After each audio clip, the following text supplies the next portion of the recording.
ভারতের হাত থেকে মোংলা পোর্ট বন্দর বাংলাদেশ কেড়ে নিয়ে তুলে দিল চীনের হাতে। ভারতের জন্য নির্ধারিত মোংলা ইকোনমিক জোন প্রকল্পটি বাতিল করে সেই প্রকল্পটি চীনের সঙ্গে চুক্তি স্বাক্ষর করল বাংলাদেশ। নমস্কার, আপনারা দেখছেন এন বাংলা সংবাদ। 2015 সালে মোংলা বন্দরকে ইকোনমি জোনে পরিণত করবার জন্য অফিসিয়ালি ভারতের সাথে কাজ শুরু করে বাংলাদেশ।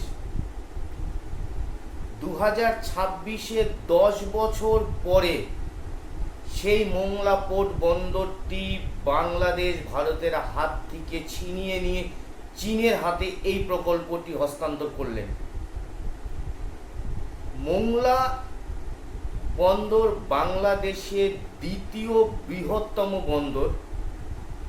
এই বন্দরটি কলকাতা থেকে খুব কাছে এবং বঙ্গোপসাগরে কৌশলগতভাবে খুব গুরুত্বপূর্ণ অবস্থান রাখে। এই বন্দর চীনের হাতে চলে যাওয়া মানে ভারতের অভ্যন্তরীণ নিরাপত্তার জন্য একটি বড় প্রশ্নচিহ্ন কিন্তু থেকে যাচ্ছে। বাংলাদেশ সরকারের সাথে চীনের একটি রাষ্ট্রীয় সংস্থান, যার সাথে এই মৌ চুক্তিটি হয়েছে, এবং এই চুক্তিতে কি বলা আছে যে মোংলা পোর্টকে ইকোনমি জোন তৈরি করবে চীনের এই রাষ্ট্রায়ত্ত সংস্থা, যার জন্য মোংলা পোর্টের আশেপাশের 110 একর জমি বরাদ্দ করা হয়েছে। এবার দেখুন, এই সংস্থাটি চীনের রাষ্ট্রায়ত্ত সংস্থা, মানে এটি সরাসরি চায়না গভর্নমেন্টের আন্ডারে কাজ করে। পাবলিক সংস্থা হলে পরেও, যদিও চীনের পাবলিক সংস্থা মানে চীনের সরাসরি গভর্নমেন্টের হয়ে এরা কাজ করবে, কিন্তু এই সংস্থাটি সরাসরি চীন গভর্নমেন্টের আন্ডারে, মানে বকলমে না ডাইরেক্ট বাংলাদেশের এই মোংলা বন্দরটি, যাকে এখন বলা হচ্ছে যে চীনের এই রাষ্ট্রায়ত্ত সংস্থাটি ইকোনমি জোন হিসাবে তৈরি করবে, মানে এই বন্দরে যত রকমের জাহাজ আসবে সেই জাহাজ থেকে মাল লোডিং, আনলোডিং, কার্গো শিপ, যাবতীয় যা মেনটেনেন্স করার সম্পূর্ণ কিছু করবে চীনের রাষ্ট্রায়ত্ত সংস্থা। তার মানে সরাসরি এখানে চীন সরকার স্বীকার করছে না, বা বাংলাদেশ সরকারও স্বীকার করবে না যে অদূর ভবিষ্যতে এই বন্দরটিকে চীন যে তার আর্মি বা নেভির একটি পোর্ট হিসাবে ব্যবহার করবে না, তার কিন্তু সম্ভাবনা কোনোভাবেই উড়িয়ে দেওয়া যাচ্ছে না। আপনারা খুব ভালো করে লক্ষ্য করে দেখবেন, ধীরে ধীরে চীন কিন্তু ভারতের সেই সকল জায়গাগুলিকে চীন ধীরে ধীরে ঘিরছে। অর্থাৎ ভারতের নিকটবর্তী, যেমন বাংলাদেশে নিয়ে নিয়েছে, শ্রীলঙ্কাতে নিয়ে নিয়েছে, মালয়েশিয়াতে নিয়ে নিয়েছে। এইভাবে চীন কিন্তু ধীরে ধীরে ভারতকে ঘিরছে। চীনের এটাই স্ট্র্যাটেজি যে ভারতকে চারিদিক থেকে সামরিকভাবে ঘিরে ফেলো, এবং এটা বরাবর দেখে আসা গেছে যে চীন যে দেশে ঢুকেছে সেই দেশের অবস্থা কি করে দিয়েছে এটা বলার অবকাশ রাখে না। আপনারা খুব সকলেই ভালো করে জানেন যে আমাদের নিকটবর্তী যে প্রতিবেশী শ্রীলঙ্কাতে ঢুকে চীন কি অবস্থা করে দিয়েছে শ্রীলঙ্কার। বাংলাদেশে কি অবস্থা হবে সেটা বাংলাদেশের বিষয়, সেই বিষয় নিয়ে আমাদের ভাববার কোনো ব্যাপার নেই, সেটা বাংলাদেশ বুঝে নেবে।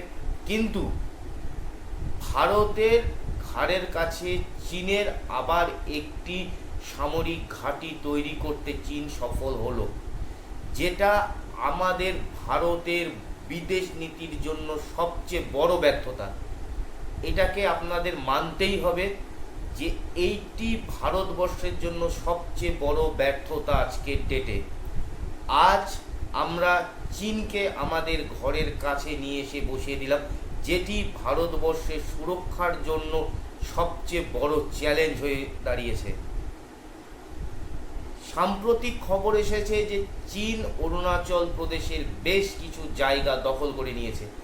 এদিক থেকে চীনের বরাবর নজর রয়েছে ভারতের সবচেয়ে সেন্সিটিভ এরিয়া যেটা চিকেন নেক, সেখানে।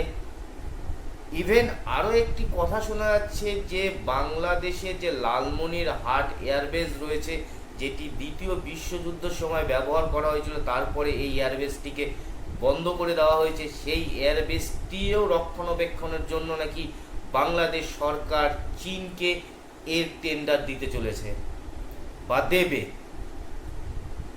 তো একদিকে তো চীন কলকাতা বন্দরের কাছে চলে এলো, দ্বিতীয় নম্বর লালমনিরহাট থেকে শিলিগুড়ি করিডোর অর্থাৎ চিকেন নেক খুব কাছে। আলটিমেটলি চীন গোটা আমাদের দেশকে ঘিরে ফেলবার ব্যবস্থা তৈরি করছে, যেটা ভারতবর্ষের জন্য অত্যন্ত চিন্তার কারণ। সেই কারণের জন্য আমি বারবার বলছি যে এটা ভারতবর্ষের ব্যর্থতা, যে নিজের দেশের কাছে চীন, যেটা আমাদের সবচেয়ে বড় শত্রু, সে এসে ঘাঁটি গেড়ে বসে পড়ল। চীনের নীতি এটা যে ছোট ছোট যে দেশগুলি রয়েছে সেই দেশগুলিকে আর্থিক ঋণ দাও, সেই দেশের বিভিন্ন বন্দরকে অত্যাধুনিক বন্দর হিসাবে সুসজ্জিত করে তুলবো আমরা, সেটাকে ইকোনমি জোন গঠন করব, সেখানে বিদেশের যে কার্গো জাহাজগুলো রয়েছে তারা এসে সেই জায়গাতে নোঙর করবে এবং সেই দেশে আর্থিকভাবে শ্রীবৃদ্ধি করবে। এটাই কিন্তু চীন একটি স্বপ্ন দেখায় এবং দেখিয়ে সেইখানে প্রবেশ করে। তারপরে সেই ঋণের টাকা যখন সেই দেশ পরিশোধ করতে না পারে, সেই জায়গাটি বা সেই বন্দরটি চীন কিন্তু নিজে লিজ নিয়ে নেয়, যেটা শ্রীলঙ্কার হাম্বারটোটা বন্দরে অলরেডি হয়ে গেছে।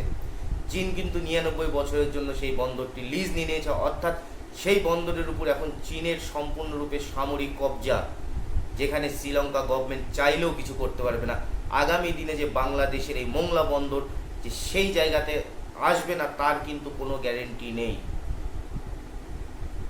এটা ভারতকে আরও শক্তভাবে এবং সামরিক দিক থেকে কিভাবে প্রতিনিয়ত করা যাবে বা প্রতিহত করা যায়, এই বিষয়টি নিয়ে কিন্তু চিন্তা করতে হবে। কারণ ধীরে ধীরে চীন আমাদেরকে যেভাবে ঘিরে ফেলছে, তাতে আগামী দিনে ভারতের অভ্যন্তরীণ সুরক্ষার জন্য অবশ্যই চিন্তার কারণ। এই বিষয়টি নিয়ে আপনারা কি ভাবছেন অবশ্যই কমেন্ট বক্সে লিখে জানাবেন। আর এই রকম যদি খবর পেতে চান তাহলে আমাদের চ্যানেলটিকে সাবস্ক্রাইব করে আমাদের ফলো করে রাখুন। সকলে ভালো থাকুন, সুস্থ থাকুন, দেখা হবে আবার একটি নতুন ভিডিও।